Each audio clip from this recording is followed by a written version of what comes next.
Welcome to the Not Null Podcast. I'm just an AI voice.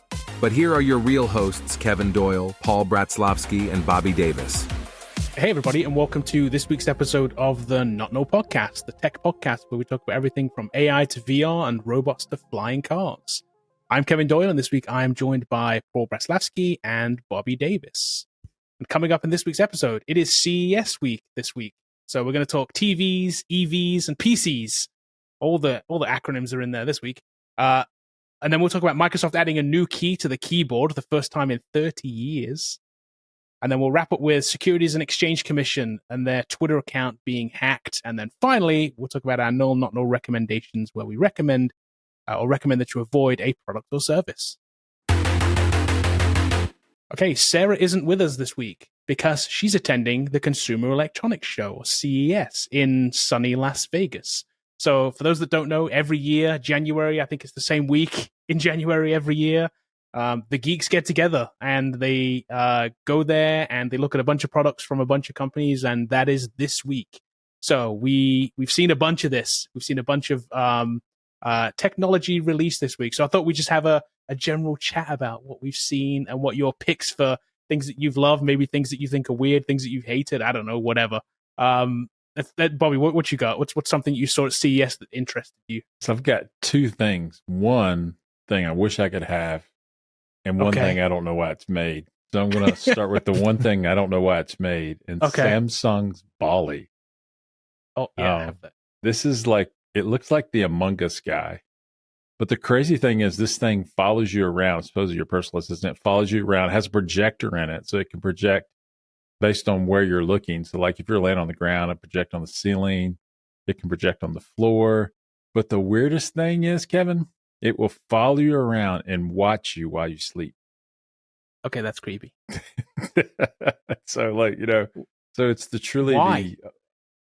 I don't know why it does it. But, it has a camera, so it's probably recording your sleep too. So like, that's just weird, So do you want an AI assistant that follows you around everywhere in your house? I don't know. What problem does this solve? That's what I haven't I'm wondering. seen one yet, other than the fact that it could like connect to other devices and tell you that this temperature is 68 outside. I thought this was the coolest thing ever. So you want one of these? I do want one. So my first question, is there like a dev kit for it? Like where you could like get it to do stupid things? Not yet, but I'm sure there could be one. That's cool. Yeah. You can talk to it, so it's all voice driven. There's no screen, and then it has a projector where it can show you things. So the projector is the way that it gives you the information. Then so it could project in on any wall in your house or whatever, so it could show your appointments on the wall or something like that. But I'm like, Apple Watch, your iPhone, it's kind of like if you wanted this, it seems like a pair of glasses, AR glasses, are better than this will ever be. This thing will follow you around and watch you while you sleep, though. So that's creepy. I mean, so if you call that a feature, I guess. The example they show is the guy was going to work out, and so he used this as his workout video. So he's working out with Peloton or whatever. And then when he went to do his sit-ups, it would push the workout video on the ceiling so he could see it while he's doing his sit-ups. Okay. That was the big thing that it solved. I think like people who were making those use case ads for it, like did not have an imagination. And that's why people are not excited about it, because they didn't show any cool ways of using it. Yeah, I think that's the thing. I can't, like, for me, off the top of my head, I don't know what I would do with it. Is it cool to have, like, this robot follow you around? Sure, until you reach a staircase, by the way, because it doesn't have legs. Right. So it's like, if you're on one level, great. But as soon as you go off one level, it's kind of useless. You can only work on one. Yeah, it looked like it was made for, like, if you lived in a warehouse, like one of these big studio apartments in New York or something like that, or Korea or something like that, Obviously, it's from Korea, so Samsung made it, so maybe housing's different. Our houses, when I have steps and stuff, it would never run into stuff. It would never follow me around. When I saw this thing the first time, I was like, you know what? I got to get that for my cats, because when I'm not home, we can just watch them. And then it could project like a fish tank on the wall and they could just jump and play. And I'm like, they did show it babysitting a dog, which is kind of weird. But you wouldn't be gone and leave your dog in, I don't know. This can't let the dog scare out. it off the furniture. Yeah, I got a feeling that it wouldn't. That wouldn't be very. It can't let the dog outside on a leash and let it go to the bathroom or something outside and bring it back in again, can it? It's not. No. It can't do that. So yeah, I don't know. I like the idea. I like it as a novelty, but I'm guessing also. So they're saying this is going to go on sale by the end of the year too. So 2024 is when we're going to actually see this for sale.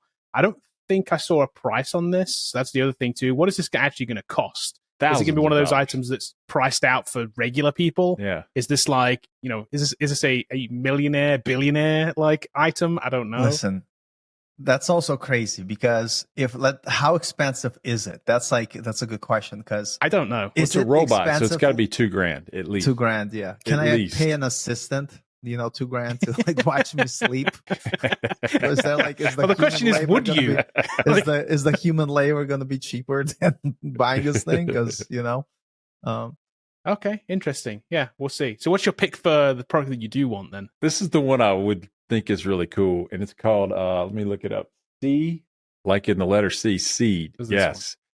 And this is a television that folds out from under the screen. It's about 137 inches, micro LED. Fully waterproof, so this could work outside or inside. So if you had like a deck or Kevin has an outdoor television. I know that because we've looked at it.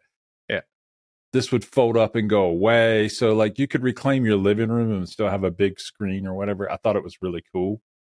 But I think the 137-inch model, the price tag on this, Kevin, was $200,000. Yeah, see, this is the billionaire TV. Oh, you know what's funny about this? Look, I see this. It's Porsche designed. Yeah. This is the person who bought the Porsche chair is also getting the TV. No, to be honest, I think the Porsche company, they have tiers. Like if you bought a Porsche chair, you're like wannabe. Like, okay, we'll let you get the keychain. You probably don't even have a car. True. But this thing, like just the design of it, you're like, that belongs in the museum. I think you've got to own the car as a prerequisite to getting the TV. I think you need to have like couple and that house that it's living in. Like, I mean, what's the installation cost on that? Well, you got to drill a hole in the floor. It's customization. But it was supposedly a really good television on top of that. I read one of the reviews, watched it, and you can't see the seams between the folds out the way the micro LEDs are working. Yeah. It is a micro LED TV, so it's not OLED, but it is ginormous. Yeah.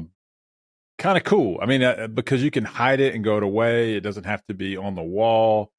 You can get it eye height, which is, if you're an audiophile like I am, you want an eye height. So that's kind of cool. For the price of that TV, I could just rent another apartment and be like, I want to watch TV. I'll just go there and watch it. And then when I want it to disappear, I just leave. Yeah. Like, Jesus, so expensive. So expensive. Oh my God. Yeah. I would have to see, here's the thing.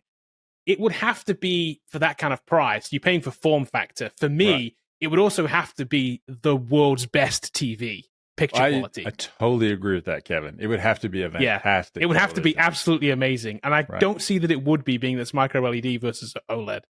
I don't think that technology is quite there yet. It can make big screens, but I think it's not going to be the world's best TV. I think you're paying for the form factor and this hideaway thing, which is amazing. But for $200,000, it has to be epic. Like, But and that was it's cool. The beginner. That was like entry level. I read there's more. There's some of them were twice as 500,000 worth of the bigger ones. So. Oh wow. Okay. The 165 I think was pretty expensive. It could go outside, which is kind of interesting, then fold away. I mean, it's kind of neat. But then, man, someone's going to steal this thing if you had this in your backyard. I mean, like, tell me where you live. You got a van. Exactly. Yeah, exactly. So, Paul, what have you seen that's interesting you at CES? I was thinking of the Rabbit R1 AI-powered walkie-talkie because, again, I'm like, who's this for? Like, I got an iPhone. Can I talk to my iPhone? It's like these are like, it's like that robot you showed. Like, it's a cool idea, but who's it for? And I mean, it's $200. What are you getting it for your kids? I don't know. Like, I got to say, this was almost my pick too. Yeah, it was almost my pick because it's like $200. It's like one of those things where it's like, oh, that's not a lot of money, but what does it actually do? This is a device looking for a home where it should have been an app. This is an app. Yeah. It's an app that like they've thrown some hardware around because notice there was no. This doesn't even exist yet, by the way. Right. Everything's a mock-up. It doesn't even exist. There's no hands-on with this thing yet. Everything looks like a mock-up. I've seen nobody hold this thing yet, so it's like, okay, it could actually be vaporware. It's designed by what is it? What's that company that makes that fancy little keyboard thing, the fancy little synthesizer? Teenage something it's called. It was designed by Teenage Engineering. So they make that same. It's like an OM1 or something. It's like this fancy synthesizer that you can buy, which is amazing. It looks great. Like the design, I love it. The industrial design is amazing. This little scroll wheel and the camera and stuff. What does it do? Who's going to use this? It was like a text assistant, like an AI assistant, like ChatGPT in a red box. I mean, like, I don't know. Why isn't? But you've got that on your phone. I don't understand the difference. Is it so? It's a phone replacement because you just have another device in your pocket. I know. It's like, how many devices do you have to have?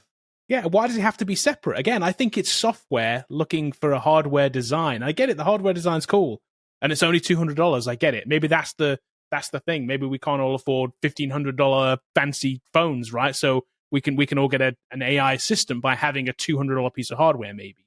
So maybe it is, at somebody who's not going to buy a phone or a high end phone or something. I don't know. Do you know anybody who doesn't buy a phone though? Like I don't, but yeah. I mean, I'm sure there's plenty of people that don't. There's lots of people in the world that don't. I'm sure. Like, this is a device that's for other people. I don't know. Yeah. Or for kids. Yeah. But even kids these days, you see a 10-year-old who's got a better iPhone than mine. Like, you know. Yeah, interesting. Yeah, I'm not sure about this one. What else? Anything else, Paul, you've seen? Just stupid stuff. Like, I can't even believe that they even had that. Like, they had a keyboard case for an iPhone. Like, what are they smoking? What are they doing? I saw that too. What are they doing? Strange. What are you doing? What is it's like a step backwards, isn't it? It's like why would I would buy this before that stupid keyboard case. What is that? It's like, I miss my BlackBerry, but I want to have an iPhone. Like, this just doesn't even look good. Like, no, it's. I can't imagine anyone wanting a tactile keyboard at this point because the keyboards are pretty good now on the phone. You know what's funny? Like, somebody who worked at BlackBerry, they're like, "How do we go out of business if this is what they're making? Like, how do we it's like, what happened?" My guess is the only use case for this is some kind of accessibility. Yeah. Like if you're blind or something, or some kind, or so you need some tactile features maybe or something. Maybe it works better for that. I don't know. Because I don't know if the built-in features in an iPhone are actually good for that or not as they are. I have no idea. But that's the only thing I could think of is maybe it's like an accessibility feature because I don't think most people would want this. Maybe. Can I add one more? That was because this made me think of something. Augmental mouth guard. The hell? So this came out the too. Sound of it. And what it does is it allows you to like control your phone with your tongue in your mouth. That's messed up. Okay. Well, is this so? This is okay. You put the phone in your mouth. You put it in your mouth. No. You don't share it. I mean, like it's tongue operated. So this is an accessibility thing, right? Yeah, that's this. Yeah. Okay. So I put it in this is totally weird, and then I read about it and like, okay, if there's a group of people who this would actually be very useful for. Right. Yeah. It's not for regular. It's not folks, for you it's and for people me. that need it. Yeah, and that makes sense, and I agree with that. But if it was something like, it's basically putting a touchpad in the roof of your mouth. Yeah, interesting. See, this tech's kind of interesting, but I guess you can interface with a phone. I'm guessing. Yeah, so like it's wireless. Okay. Yeah, that's interesting. I actually like this one. It seems strange. I agree with you. It seems strange on face value, but it's actually probably very good. But people would use this. I was going to say, if you think of the use case, this use case makes sense because it's for people that otherwise wouldn't be able to use the device. Yeah. But the keyboard one, that makes no sense. I agree. Maybe. It's like, I could type on the phone, or I could spend $140 and have $100, $40 less. Here's the other thing about that case, Paul, is that it only has two colors, yellow and gray. That's it. That's even worse. That's weird. They didn't even make a black one. I mean, they made yellow. Like, I don't understand the yellow case. Why? I don't know. Unless they don't like know. the only I'm going to look at it like with a positive way. Like the only way I could see this benefiting someone if people just want to have more real estate. So whenever you type, you don't see the keyboard on your phone, and so maybe Sure. but I'm stretching it. I mean, it is. Yeah. I'm not interested. It's not for me. Yeah. But like, what's next? They're going to make an attachment that's like a rotary dial for your iPhone. Like, if That's what we should get. that would be cooler though. If somebody made it, you put it on the back. they already. So I remember they did make a Bluetooth like earpiece that was the old style big handset, and it was Bluetooth, so you could use it. It had a microphone and a speaker in it, and you could talk on it, but it was wireless to the phone. That's more useful, I think. Yeah. My final one was the CES was you just have to Google CES Flappy, and for you cat lovers out there, this door will keep your cat from dragging in dead mice. Wow. LFLF. It's Flappy PIE, not like Y. Okay. I can say that didn't even come up. So here we go. Like the robot Chappie. Yep. But like Flappy. And so it's a special cat door that keeps the cat from dragging in mice. So that's a problem that must be solved.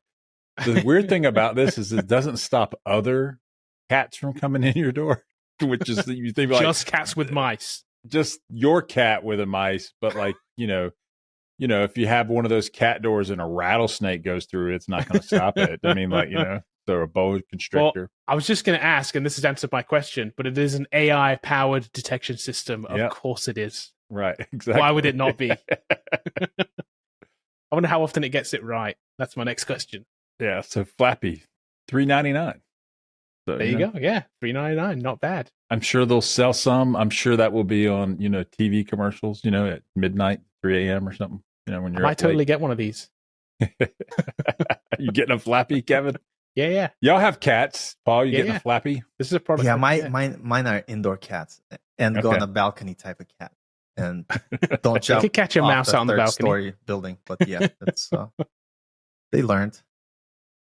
That's funny. Okay, here's my picks. I've got some weird picks too, I think. So mine was this one, which seems interesting at face value. So it's Lenovo's latest laptop. I'm going to call it a laptop, but it's not really. It's called their catchy name, by the way.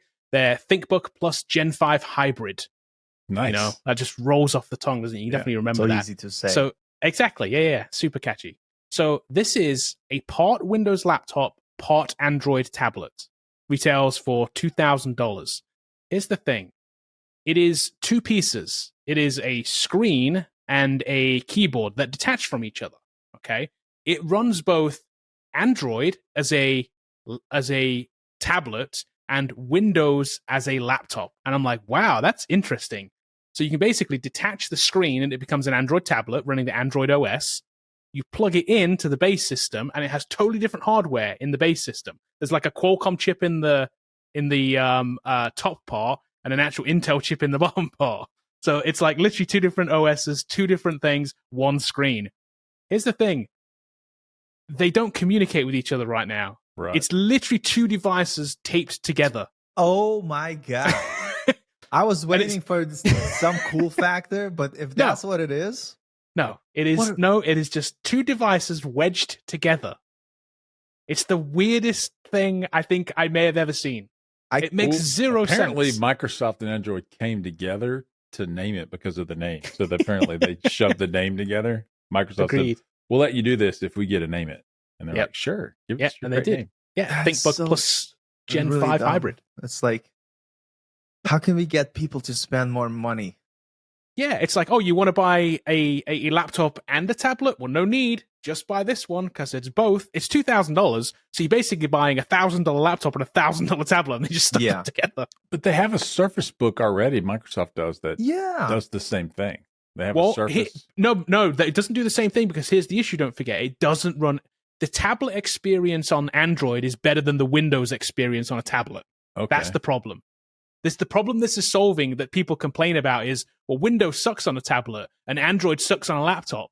So you want both OSs on both devices. So that's what they've done. But it's not solving anything because you have they think it Windows running Windows and then you have a tablet running tablet. I was Yeah. wondering if it was running it like in a virtual machine or something. Is what I was wondering. No, apparently it's not. It is totally independent. Independent hardware, independent OS. There is Can't even no share your layer between the documents two. folder. Nope. That's what I was going to say. Right now, there is no layer between the two. You cannot share files between the two OSs. That is so dumb. Like, I would think like the cool feature. That's so dumb. Like, the cool feature would be like, you do some work in your computer, you detach it, you go somewhere, you do some work, and maybe you have some bunch of stuff you do. You save some local files, you come home, you attach it, automatically moves everything down to like your. And no, they missed the boat on this one. I think people are going to buy this and be extremely disappointed. They won't This is understand gonna be that until they start they won't. trying to use it. This is going to be a highly returned laptop, Yeah. I think. Because even Parallels, when I'm running Mac on Windows OS, Parallels, the documents, even cut and paste goes between Mac and Windows. Yep. It's like they can't figure out how to like compete with Apple.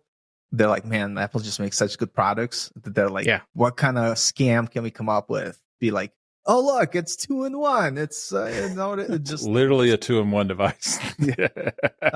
They could have just sellotaped a tablet to the back of a laptop screen. It'd be the same device. Like, right? It's just silly. I would love just sell 2 devices, and here they come in. Yeah, exactly. It's a 2-pack. Yeah. Here's your laptop. Here's your tablet. look, I'm gonna create a new device tomorrow. Actually, today it's going to be a new phone that unfolds. It's Apple and Android, and you get to use whatever experience you want to have, and you could unfold them and fold them. And it's beautiful. In a yellow keyboard. Yeah, with a yellow keyboard. Yeah. Okay, here's something else that I saw. So Sony and Honda rolled out again. This is apparently the third year in a row they've rolled out this car on the stage. I think they rolled it out at CES, they put it under a dust cover, and then they rolled it out again next year. This is the third year they've rolled this out. Apparently it has more, there was more of a demo this year to it before. So, and this was revealed on stage this year by Sony, not by Honda. It's called the Afeela. That's the brand name that this is under. So it's the Afeela EV. It is, and the guy actually drove it on stage using a PlayStation 5 controller as part of the demo. They've said this is a tech demo, and you're not going to be able to drive your own Afeela with your PlayStation controller. But the rumor is that some people don't think he even drove it on stage with the thing. It was just a ploy. He didn't really use the controller, but who knows? They're saying they did, but who really knows? Again, third time we've seen this car at CES. This is like the ultimate vaporware at this point. So one thing that I did note for this car that was interesting, the in-car like entertainment system and dashboard, it's one giant like wide screen on it. Mm-hmm. I don't know if there's a picture here somewhere, but it's very cool looking inside. It's super interesting from the infotainment side of things. One big screen, and it actually is using Epic Games Unreal Engine that powers the whole inside, which is kind of interesting. I'm thinking, okay, that's from a developer angle, that's kind of cool. You can like do crazy things with it. You can just do some spatial things with it. You can render things in it. You can play games on it. Of course you can with a PlayStation controller. It's just like the ultimate in like distraction. I think it's just so insane. Yeah, how are you Which playing, makes perfect God of sense War to be in while a you're car. driving? How are you doing that? Spider-Man while you're driving? Yeah, in the car. Yeah. It's like that doesn't self-drive. Yeah. If it's a self-driving car with all the cool entertainment features, all right, you got a winner. But if and I don't know that it is. And this part right here at the front too, by the way, that has a feeler on it, and the image that you see here for those that are watching, that's a screen. You can customize that screen. They showed a That's customized cool. Spider-Man version of this car where they that's had like cool. Spider-Man across the front. It's cool until the guy in front of you like is watching behind because you've got the fancy screen on the car behind you. Because he's watching in his mirror. He's like, that car behind's a Spider-Man car. Hold on a second. I think they're onto something. So No, I think having a completely changed exterior would be kind of cool. No, I'll tell you what so does it also have a screen on the back window? It should have a screen on the back window where the guy driving behind controls what he sees. So you could watch a show while paying attention to everything else, right? That genius, right? You know? Maybe. Yeah, that's what you rent out your back, you sell your Netflix subscription out the back. Exactly. While you're driving down the highway. Like, perfect. Interesting. Okay, here's my last pick, and we had to talk about this. So TVs are always a big thing at CES. So the TV thing for this year isn't just like size or anything or curvatures or things that we've seen before in the past. It is transparent TVs, and not like just proof of concept transparent TVs, but transparent TVs that you're going to be able to buy this year. So both LG and Samsung showed off a transparent TV. So that is what you think it is. It's a TV screen you can see through. Now, Why? I don't know who needs a TV that you can see through. Let me ask you another question here. What do you see behind the screen? Whatever is behind the screen. A wall. So right now. a wall. Yeah. And So right now, like, in this image you see here, Paul, this plant here, by the way, in this image is real. This is sat on a shelf behind this screen. I don't understand why you'd want to see that. Like, the only way I could see this making sense, if you're like, you hate your significant other, that you make him sit on the opposite side of the TV set so they could watch what you're watching, but in reverse, I guess.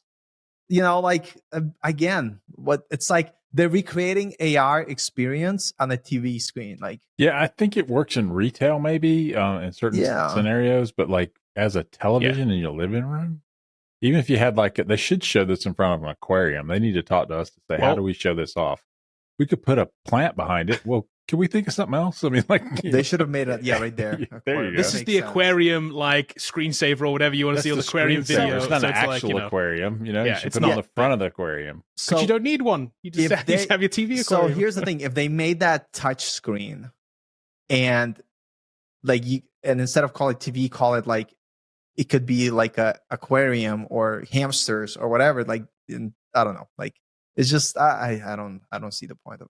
Like, yeah, there was no pricing, so we don't know how much this is going to cost. But my guess is this is another one of the billionaires' TV. This is going to be unattainable for most. I'm guessing it's tens of thousands for sure.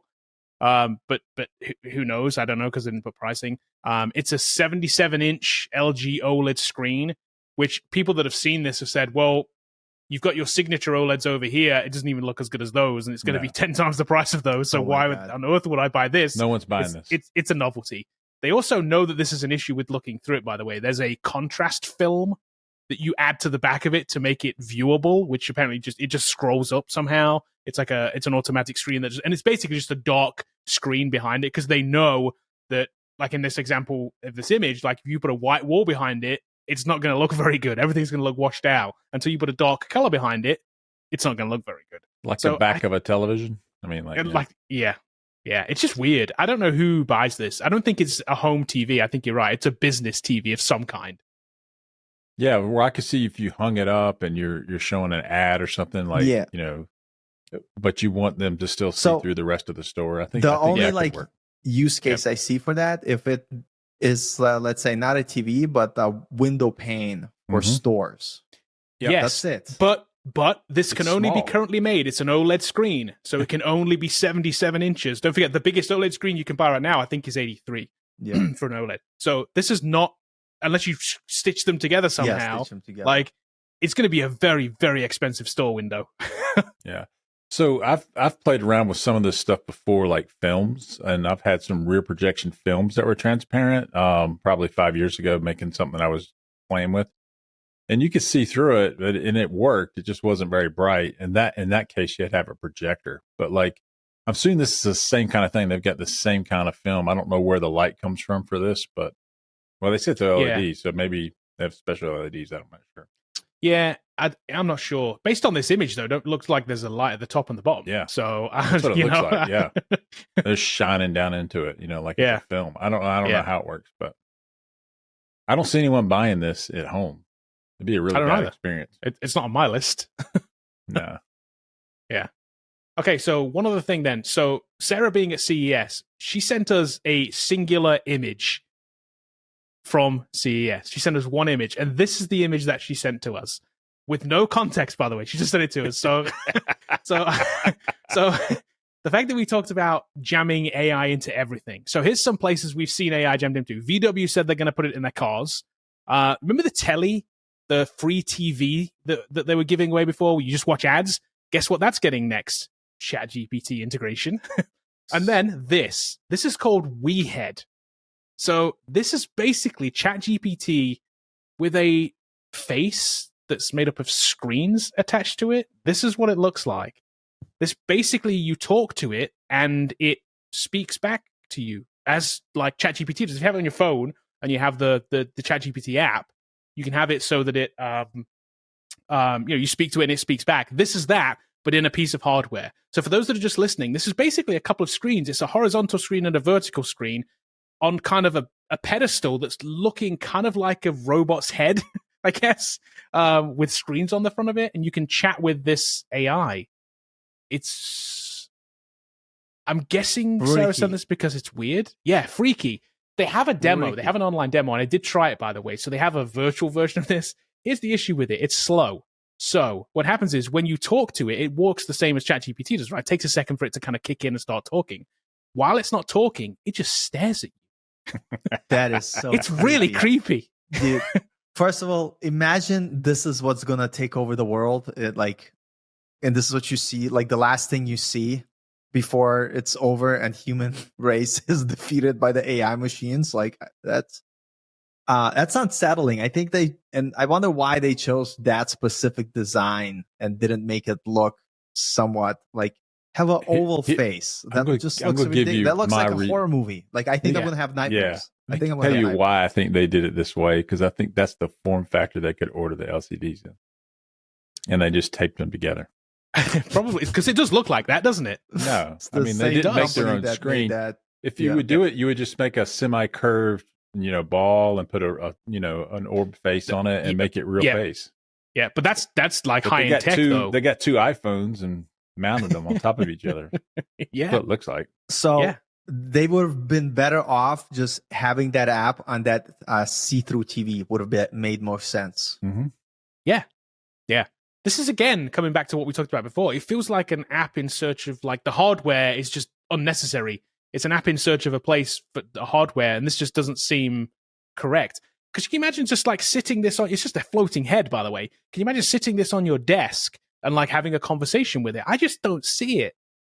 I think the natural evolution of AI is Jarvis from Tony Stark and AI. I think that's what everyone would want. That's way better interface. Yeah. Where you just talk to it and it talks back. It doesn't need a face. I don't know why they're trying to put a face on it. But they made it look like it literally looks like a polygon character from 1970s first VR. It's it just looks weird. Terrible.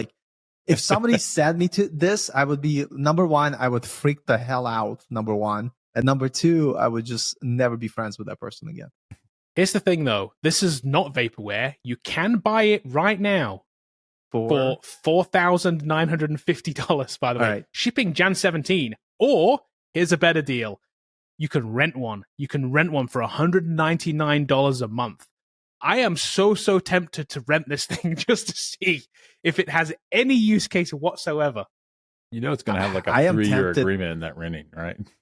I am tempted to start a new company where I glue a bunch of iPhones together that I bought on discount and make the same freaking thing. Are you kidding me? What are they here's my question. Do they have access to some super cool AI model that we don't have access to ChatGPT? No, this is ChatGPT out of the box. I guarantee it. $4,000 for a thing that's number one, butt ugly. Sorry, I'm just gonna say it straight up. And then number two, it's using just stuff that's available.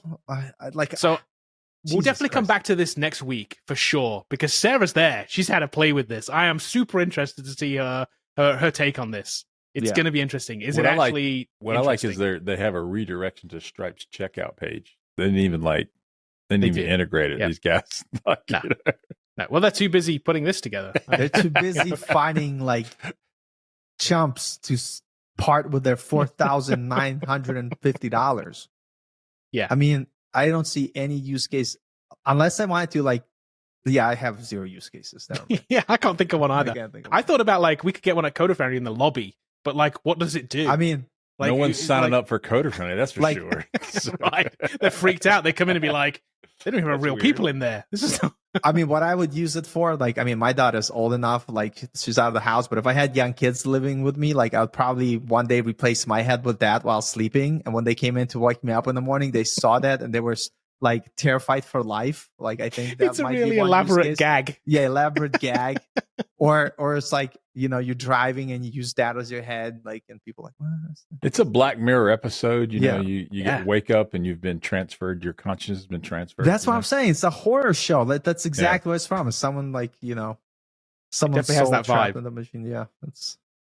I mean, I think it's like, I'm trying to make sense of it. That they think like it's like kind of a modern art / something cool that people would buy because it's a talking point when they invite guests. Like you have like pretentious like dinner and you have that like in your house when people come in and you like try to have some sort of conversations around it. Like, oh, what, I don't know what pretentious people talk about, but I don't even know that it's cool enough for that, though, is it? It doesn't even seem like, I'd want a full-on like robot that walks up to you. That would be cooler. Like, I think the Samsung robot would probably be more interesting and a fancy, than this. I don't know. It seems strange. Okay, so Microsoft is adding a new key to the keyboard for the first time in 30 years. It was 30 years ago that the Windows key was added to the keyboard for PCs. So the new key, guess what the new key is? It's an AI key. They're calling it the Copilot key. It will replace the menu key on the keyboard. So it's the one generally on the right-hand side, near your right-hand Alt key. I guess there's a menu key there that will get replaced, and it will now be the Copilot key. So this shows how much Microsoft is all in on AI. Here's what it does, though. Right now, they're saying all it does is you push this button and it launches Microsoft Copilot. That's it. That's all it's going to do. That's its initial like use case. Seems overkill to have a key, but there you go. You could also click on the screen. I would think long term, though, they would want something where it's like you push the key and then you hold down a key combo of some kind, right? And you can go straight to a certain feature within AI. Would be kind of cool. I could see that being a use case. But what do you guys think about a new Copilot key on your keyboards? Interested? I think they missed the boat. They should have just stuck with that whole Cortana thing, and then they would have had the use case for the see-through screens, because then they could project like your AI or whatever. It's like, I don't know, like Copilot. Microsoft. Go figure. Take anything exciting and making boring as hell. Copilot, Copilot button. I want Cortana. That's what I want on my Windows computer. Cortana was a better name. I mean, I do like it. They did kill it off, but it seems like this would be called Cortana, and it would just bring the AI up. Oh, they've 100% abandoned that. That's long gone. Yeah. Yeah, that's so gone. I know. I don't get it. That's long gone. But I mean, I would expect the next version of Windows to be very AI heavy. Everything from Microsoft we see is all AI, everything. The next version of Windows is going to be AI with some other stuff on top of it, is my guess. Now, we'll say that Copilot in the last version of Visual Studio, when I've been teaching class, if I have another repo open, Copilot is reading across instances of Visual Studio. A lot of times I'll have 3 or 4 open, and it'll predict based on other things. It's really, really kind of cool how smart it's getting. It's pretty neat. But for general purpose, I mean, it's just going to bring up a search screen, I guess, like a ChatGPT. Yeah, well, it takes you to, it brings you to Copilot, right? Which is just, it's going to take you search. to, it was copilot.microsoft.com as the site. That's where it's going to take you to. It's going to pull you up to this. Or basically right now, I don't have Windows on, I do have Windows. It takes you to, but you're not going to be able to see it because I'm not sharing it. But there's a baked-in version of this basically in Windows right now that pulls it up in a sidebar on the right-hand side. Right. So it's basically this in a sidebar. But yeah, that's what it's going to do. You're going to push that key and it's going to take you to this, and you get a chat interface like this, and that's what that button does. I think it is kind of crazy that it shows that they are all in on AI. They're changing the hardware now to match the software. It's not just like they're not just baking it into Windows. They're saying no, this is here to stay. This is long term. They have to find a reason for people to use it daily. So they wanted to make the new search. I definitely think they're going after Google for the usurping search is what they're trying to do. So this is how you search, how you find things, get information. Yeah. What I was thinking about like AI stuff, like I know I use a lot of different services, and some of them are like really good. I really do enjoy, Copilot, like in VS Code while coding. And yeah, it's not perfect, but it's pretty good. But then there's like services that they have, that you're like, it doesn't work that great. Like, why are they integrating it now? It's not in like, and I realized like, I think they're just positioning it as placement. As it gets better, they'll improve it, but they want to say they already have something. So it's like more of like, get everybody kind of thinking about this is the new way. This is what's going to happen. And as it gets better, obviously they're going to update it, but our whole life is going to be powered by AI widgets. The question I have just randomly came into my head. If we have AI telling us what to do, like, how are we going to think about things? It's like I'll be too lazy. You just have the Copilot button, you press it, and all of a sudden your whole daily routine is done. It's like, maybe. I'm guessing this is a way for them to also, like Bobby said, to force people into using it. Because if there's a physical key on the keyboard, people who maybe don't understand how it works or what it does are just going to accidentally push that key or push it to figure out what it does and be like, oh, that's that thing. They're not going to really tie it in to be like, oh, that's AI and that's this chatbot. It's like, oh, that's Copilot. I just asked that questions. And I wonder if they're ever going to try to get everyone monthly to pay for it or something like that. I don't know. I wouldn't be surprised. Windows is going to have a monthly subscription, 100%. Yeah, I wouldn't be surrequired. Yeah, that would. And it's probably going to be, you're not paying for the service. It's like you're paying for you will be required to pay a monthly subscription for Windows, and that service is going to be like included. Like you won't be able to opt out. Like it's not even going to be like, oh, you're paying for Copilot. No, like Windows for it to work will require Copilot feature to be enabled. Yeah. And so the EU has always stepped in this week, and they're suing Microsoft again over their ownership in AI, OpenAI. So they think they're controlling them, even though they're a 49% owner. So that's crazy. Them being a shadow owner is the gig is up there. They own that thing completely. Yep. I would say, Paul, I think you're right about Windows because they've done the same with Office, right? Office now is a monthly subscription. Can you still buy the standalone versions? I don't know if you can, but if you can, it's very, very, it's not what they push, certainly. Yeah. Office 365, whatever they're calling it these days, is the way that they sell it. It is literally a monthly subscription. You get the latest and greatest apps, whether they be online, or you can download the versions as well, but it's through a subscription. So yeah, I would say they definitely realize that that's what they want to do with Windows too. For sure. Especially with this AI stuff now more baked into it, I could see that being the way we go. So I saw this story yesterday, and this was the SEC, which is the Security Exchange Commission, was their Twitter account or their X account, whatever you want to call it these days, was hacked yesterday, January 9th. So when it was hacked, they posted a message on that account, or somebody posted a message on the account that said, the SEC grants approval for Bitcoin ETFs for listings on all registered national securities exchanges. This apparently stayed up for a few minutes or so, and it spiked the price of Bitcoin by about $1,000. So I guess it had its intended effect. Shortly after, the SEC chairman, Gary Gensler, did confirm through his own account that, like, hey, we've been hacked. That's not true. Not that it's not. So the SEC hasn't said that this isn't going to happen. They've said that this tweet was not true and that they have not pushed it forward, and it isn't okay to have an ETF for Bitcoin at the moment. But I think we all suspect that's coming, which we'll talk about separately in a second. Twitter did say on their safety account that they did acknowledge that it was hacked, and they acknowledged how it was hacked. I don't quite understand how it was hacked. I read through this, and I don't understand exactly what happened here, but they said it was due to an unidentified individual obtaining control over a phone number associated with the SEC government account. And my instinct there was like, oh, okay, so they somehow manipulated two-factor. But then they went on to say they also confirmed the account did not have two-factor authentication. SEC, what are you doing? No 2FA on your X account. Like, what are you thinking at this point? Unless they stole a phone that had the Twitter app already logged in on it. And that's what I was thinking, but they said control over a phone number, not over a device. Yeah, I don't know. So, because that's what I thought too. I was like, maybe they cloned a phone or something that had it on it somehow, and they were able to tweet from that. I'm not exactly sure how it happened, but they said that it did. They since have the account back now, but no two-factor from the SEC is probably the biggest part of this story for me. Like, what are they thinking? Who didn't turn that on? Yeah, it makes you wonder what other government accounts don't have two-factor. Whitehouse.gov have two-factor? Surely, who knows? You would hope, right? But you would also say, yes. I thought you'd ask me yesterday if the SEC Twitter account has two-factor authentication. Of course it does. Yeah. Why wouldn't it?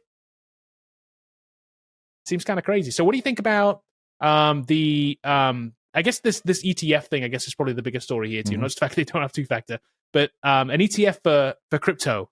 Interested in that? So I said last week that I thought Bitcoin was going to go down. And then after we did that show and I said Bitcoin's going to be nowhere, it's going to crash. And then I started reading about why it went up, and it's because of this ETF. Yeah. If they do make an ETF, this is not investment advice, Bitcoin will go up because a lot more people look what will it be able did. to buy It went up on this story that was fake. Yeah. So we know when it really happens, it's also going to go up. The question is, and the ETF, supposedly I've read a little bit about it. I'm not an expert on this, so don't, go do your own research, but sounds like it will be backed by Bitcoin. So the ETF will actually buy physical Bitcoin to back it. And there's a certain bank that's trying to apply to get this put together. And then you buy partial Bitcoin through ETF. So the cool part of it is you don't have to have a wallet or go to Coinbase or any kind of thing like that. You can just go to ETF and buy it and sell it like a stock. That means a lot more people are going to buy Bitcoin. Yeah. What is the purpose originally for Bitcoin? Was it like to have currency to replace all currencies? No, it's not even but it's like to have something that's, what's the word? It's supposed to be anonymous. Decentralized, anonymous was. Yeah, I wonder what would be the process of buying the EFTs like. Like, what information would you have to provide? So you'd have a contract for a Bitcoin, and they have to deliver that Bitcoin to you like a commodity, and then you can sell it, but the owner of all the Bitcoin will be the ETF holder. And who is it? Like a government entity? Is it a private entity? No, it's a bank that's applying for it. I don't know which bank it is. You probably could read through here. There's a bank that's applying for it. A centralized governance is going to govern a currency that's supposed to be only the ETF version of it. Only ETF. So it's kind of like, ETFs exist right now for stocks, right? Basically, you can get a tech ETF, which is an accumulation of, let's say, 100 different tech stocks. So instead of buying Apple.com, I can buy an ETF that includes Apple, Amazon, Microsoft, Google. So it hedges your bets against one company doing bad versus one company just doing good. So that's kind of the idea here, I think. I think a crypto Bitcoin, ETF, I don't think it is just Bitcoin. I think it's going to be others. Yeah, it's going to be other cryptos as well. Yeah. So you have to look into it and see what percentage is Solana or what those other ones, Dogecoin or whatever they're holding. Yep. Like any other ETF. Yeah, you're really gambling on, or you're betting on the whole industry going up or down. Yeah, I have such a hard time. Like, I know, like, some people like crypto bros, they're going to be like, this is the way to do it. Like, and I'm sure someone like in there sitting right now, be like, I made $1 billion. Look at my awesome, like, Lamborghini. Like, but the issue I have, like, so like you could buy ETFs of companies, you could buy rates, which are like real estate. It's like actual things. What is like I'm going to sound like such a boomer. Like, what is actually Bitcoin outside of speculation of some sort? It's a speculative asset. It has no value. And I would say gold is kind of the same way, even though you can hold physical gold. But it's really hard to sell physical gold. If you had a gold bar. Yeah, I mean, for me, go to like, the pawn shop, I guess, and sell it. I'll say this, like, if I don't have gold, but I'm just going to say, like, if I have physical bar of gold and I'm like, I know that I can't sell it when the world is not ending, but if the world is ending and we go into this barter trade system and everybody's like making these little communities of like tribes and barter will come back. It's like, hey, I'll give you this piece of cheese for your piece of gold. Like, have some pigs, but you need to give us like a gun because we need it or whatever. Like, then I'm like, gold makes sense because I'm like, it's the end of the world. But like, what happened? Like, I just don't. So here's what I need. I need to have like, not a crypto bro, but I need like a financial advisor to help me think of this. If I could rate investments from 1 to 5, like, let me buy this Bitcoin, like EFT, like on a risky scale, whatever that comes out, like it's way down there.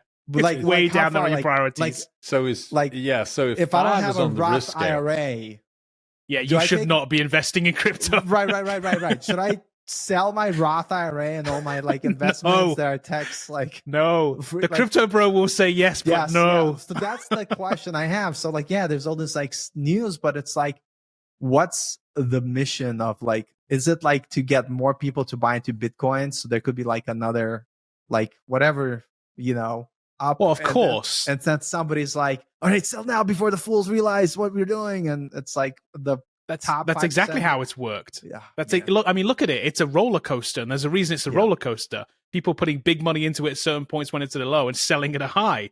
Those are the crypto bros that are driving Lambos, right? It's not that. I mean, the holding people haven't technically liquidated their assets, right? They haven't made anything really until they liquidate it. Yeah, the only people making money are actually liquidating it into real money. Yeah. So and it always comes back to real currency anyway. So it's not necessarily a scam though, because like Bitcoin has gone up.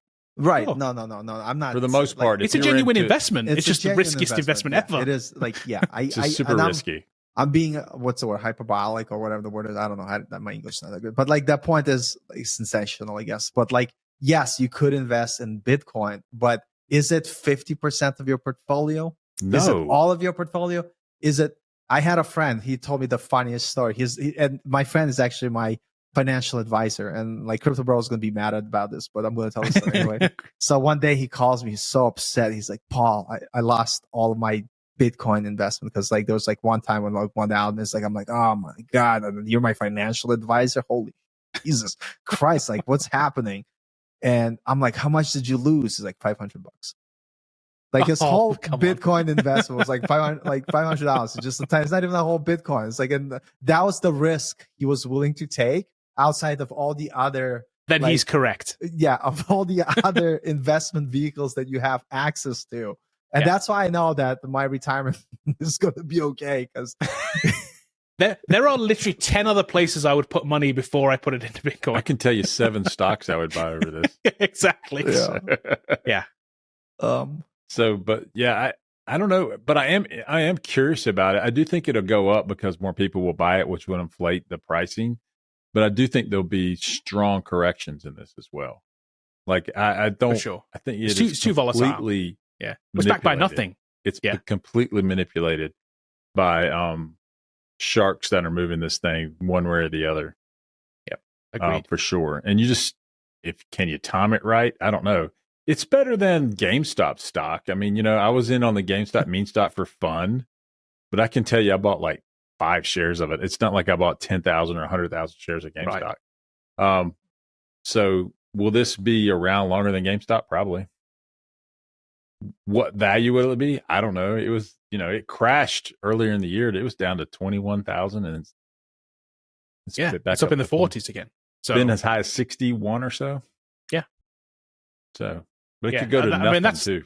It could, and that's the reason I don't choose to put a lot of money into it. It's way too volatile for me. Yeah. I'd rather go with something that's a guaranteed 10%. Yeah. Something that's like definitely going to grow. The bonds, and then bonds you won't make as much money, but like bonds or some kind of ETF that tracks the market, SP 500. Yeah, 500. Yeah, that's safe bet. Definitely. Just to clarify too, please don't take financial advice from the podcast. No, man, if you're buying Bitcoin, go for it. But it's not. I'm taking not. I don't financial advice from us. Good God help you.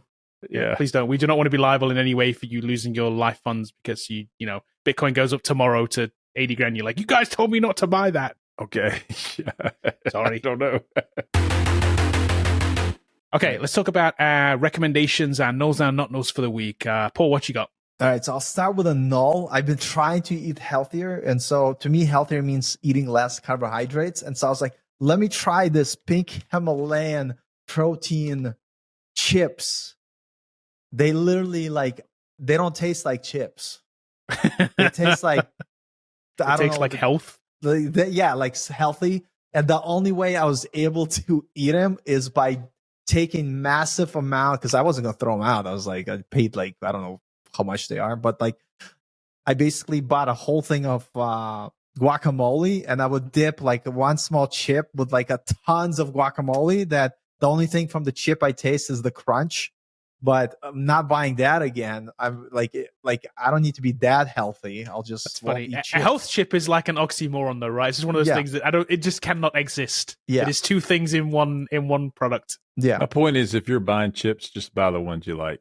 I think they're all about the same. I don't think there's any difference between the healthy one and, Lay's potato, salt and vinegar, which is... Or the ones that are healthy just taste bad, so you might as well just have less of the ones you like. Yeah. That's the way I look at it. We went to dinner one time with a family, and this lady was baking without sugar, and she had sugar-free cake.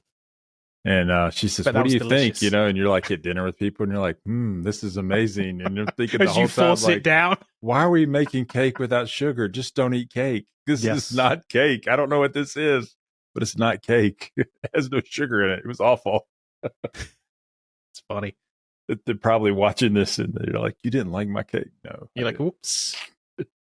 Okay, what's your not null then? My not null. So you all know how I make mistakes in threes. And so I bought a razor from Manscaped 3 times, and I threw all of them out because they're just complete garbage. And the one razor that I have, like 3 of these things, like, because a lot of times, like, I'll go somewhere, I'll take with me, I forget it. So like my parents' house has one. Like now I have 2 at my house because it came back. But this one blade by Philips is the greatest. First of all, it's waterproof, it's showerproof. And what's awesome, like, it's amazing because like I don't like shaving with the regular razor because it's like too much work. You got to prepare whatever, and then it's just, you might get razor burns. So this, even though it's not its intended purpose, like you could shave your neck, like your face, like if you have a beard, and it'll literally be close enough that people be like, oh, he's shaven, but it's like 1 day old, like what I mean? Like, at least like okay, yeah. I'm like, I can get away with that. So nobody's gonna be like, so to me, it's like so convenient, so perfect. And it works like, you could shave inside the shower, you could like trim your beard with it, and so it's just so much better than Manscaped that like I don't understand how.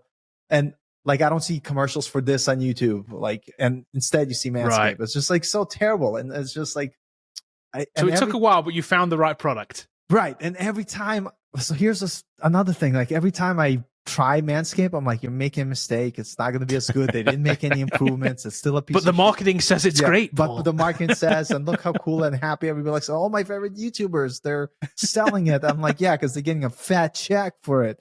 And every time, this has never let me down. The only time this let me down, I'll tell you, the only time it let me down, when I go to my bathroom and I open my drawer, it's not in there because I left it at like my mom's house. I'm like, no. So I have to go buy another one. The greatest shaver ever. There you go. I like it. Okay, Bobby, what you got this week? So I think I've talked about this before, but I just want to say I've been using them for a while now, which is these Shockz bone conducting headphones. Who makes these? It's called Shockz, SOHK. Oh, that's the brand? Okay. Yeah, Shockz. Let me see here. And they're bone conducting headphones. So I have one of my ears that headphones won't fit in there. And these work great. The other thing that I didn't notice about this that was really cool, they multi-pair. So like it'll pair to multiple devices.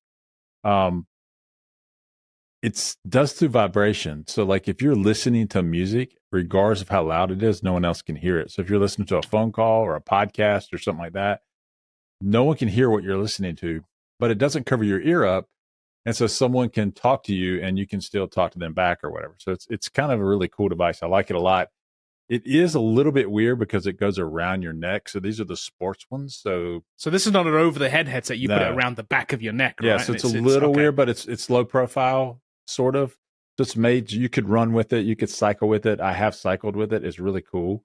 So it's fantastic on my Peloton bike. So like if I cycle on a Peloton bike, use these instead of some kind of like in-ear headphones or whatever to watch the screen or whatever. So it's really cool. I like it a lot. So I like Shockz. How's the bass on them? It's pretty good. I mean, it's not the, like if you're an audiophile, there's probably better headsets out there. But it's also not horrible either. Yeah. Right. And what I would say is if you're worried about music, you're not buying these anyway. You're using over ears like either Sony or whatever it is. There's only like 2 of those out there that you would. How would you like compare them for the in-ear like Apple ones compared to that? It's way better, like because it stays in. Yeah. Okay. So it's super secure. it sounds better than those, in my opinion, than the small ones. Way better. Apple's have iPhones, or the iPods have never sounded good anyway. So, the AirPods don't sound great. I use them all the time, but I agree, they're not the best. The AirPod Pros are a little better because they have the noise cancelling and they go all the way in your ear, and the active noise cancelling. The technology is very cool. But as soon as you put on a over-the-head like earphones, like Ken's, it's like, it's so much better. Yeah. Like, I wish they sounded like that. Like, I really do. They just don't. But it's the coolest. It's really cool, and it does it through vibration, which is amazing how well that works. I mean, that's how sound travels anyway. But pretty shocked about it. So if you're talking to someone, they can't hear your conversation, which I like that too. I'm going to hold it on speakerphone, where people talk to it like this. I don't know why, but they do. Yeah, In Walmart here in the South, that's how we communicate. That's funny. Okay, my pick for this week, I'm going with something. I'm going to go for a game that I've been playing, and it's Call of Duty Warzone. I started playing that again a little bit over the weekend, and it's fun. It's a new version of this game again, so there's got a new engine now. It's like, so Call of Duty comes out every year, but here's the difference. This is their free-to-play version of the game. This is literally free-to-play, and here's the cool thing. It is cross-platform too. So the great thing is, I've been playing with my buddy back home, Jay. Shout out to JGriff77. We've been playing. He has a PlayStation. I have PC. I have an Xbox, and we can cross-play across all of them. So you're playing with people across PC, Xbox, PlayStation. Modern gaming like that is super cool. You can use Discord to chat across them all as well. Because Discord now works on a PlayStation and Xbox as well, by the way, as well as a PC. So you can chat as well in there. Super cool. And here's the good thing that I like about it gameplay-wise. It's not as twitchy as old Call of Duty. It's not like just jump in there and just you get destroyed 25 times in a row within 16 seconds. It's like the time to death is a lot like longer in this game. So for me, it's like it's better for like us old gamers who have lost that, like, you've lost your touch on the reaction speeds. Kevin. Not like the 5 years and 10-year-olds anymore who are in there just in regular Call of Duty just destroying. This isn't that. This is a bigger style game. It's a battle royale style game. It's just fun, and it's crazy that it's free. How's Zombies? Have you played Zombies yet on it? No, because the Zombies is part of the paid product. Okay. I have not bought it, so I'm literally just playing the free to play version, and it's great. You can play. It's not pay to win either, which is great. So the people that do buy it don't get any advantage of the people that don't, because you can pay for the regular Call of Duty product. And you get it's pure vanity stuff. It's like you get skins and characters and guns and things. It's like extra stuff. But yeah, the free version definitely worth checking out if you're not checked it out. Play with some friends like I've been doing. Yeah, it's fun.